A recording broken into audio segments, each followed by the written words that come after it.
UK ప్రధానమంత్రి Keir Starmer ఎప్పుడు social media నిషేధాన్ని ప్రకటించారు? జవాబు: యూకే ప్రభుత్వం సోమవారం జూన్ 15, 2026 సంవత్సరంన సోషల్ మీడియా బ్యాన్ అనేది నిషేధించడం జరిగింది. అది కూడా 16 సంవత్సరాల లోపు ఉన్న వాళ్ళకు మాత్రమే.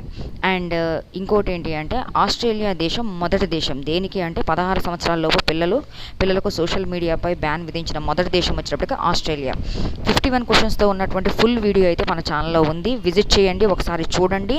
దాంట్లో చాలా చాలా ఇంపార్టెంట్ క్వశ్చన్స్ ఉన్నాయి.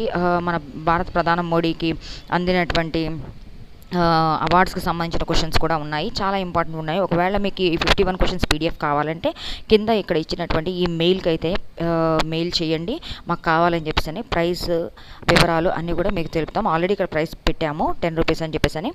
వివరాలు ఇంకా ఎట్లాగా ఏంటనేది మొత్తం కూడా మీకు మెయిల్ చేయడం అయితే జరుగుతుంది. Thank you for watching. Like చేయండి, షేర్ చేయండి. కాంపిటేటివ్ వరల్డ్ వాళ్ళకి ఇవి చాలా చాలా important. Thank you for watching. Subscribe చేసుకోవడం మర్చిపోవద్దు. Hello friends, welcome to Rise the Standard channel. ఈరోజు కరెంట్ అఫైర్స్. యూకే ప్రధానమంత్రి కీర్ స్టార్మర్ ఎప్పుడు సోషల్ మీడియా నిషేధాన్ని ప్రకటించారు? జవాబు: యూకే ప్రధానమంత్రి కీర్ స్టార్మర్ జూన్ 15, 2026 సంవత్సరంన సోషల్ మీడియా నిషేధం 16 సంవత్సరాల లోపు పిల్లలకంటూ విధించింది. ఆస్ట్రేలియా దేశం వచ్చేటప్పటికి మొట్టమొదటి దేశం 16 సంవత్సరాల లోపు పిల్లలకు సోషల్ మీడియాపై బ్యాన్ విధించినటువంటి మొదటి దేశం ఆస్ట్రేలియా. 51 క్వశ్చన్స్తో ఉన్న ఫుల్ వీడియో మన ఛానల్ అయితే ఉంది.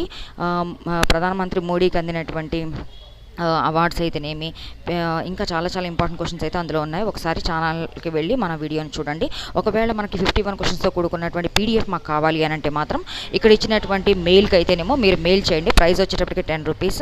అది ఎలా పంపించాలి ఏంటనేది చెప్తాం మీకు. సబ్స్క్రైబ్ చేసుకోవడం మర్చిపోవద్దు. లైక్ చేయండి, షేర్ చేయండి. Thank you for watching. Competitive వరల్డ్లో ఉన్న వాళ్ళకి వీళ్ళు చాలా చాలా